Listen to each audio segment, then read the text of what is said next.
there's some incredible things, and we are the envy of the world in many ways when it comes to the quality of the healthcare that can be provided in the United States.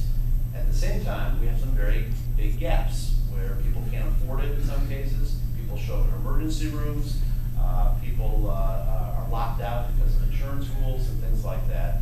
And so I think that the way I'm looking at it is the way we should think about this is where there are good things, like if you like your insurance, we ought to be doing everything we can to reinforce all the good things in the system. Many of you are happy with where you're at in your health care, and you should continue down that path and be satisfied. The people that, the second part of that is the areas where there is not as good, not as many good things going on, or there are problems or gaps, we then need to find ways to address them. And I think that would be the way to approach this, as opposed to let's blow up the system and do something different, or let's incrementally tinker with it. The can has been kicked down the road long enough. These are issues, many of these issues need to be dealt with in some constructive way. But I'm committed to make sure we get it right. There's no, in my view, there's no timetable here. It's not 2 weeks or a month or a year. Let's just get it right and focus in that way. The areas where I think are pretty recognizably simple that we should fix would be, number one, on the insurance side, pre-existing conditions. Everybody understands what that means?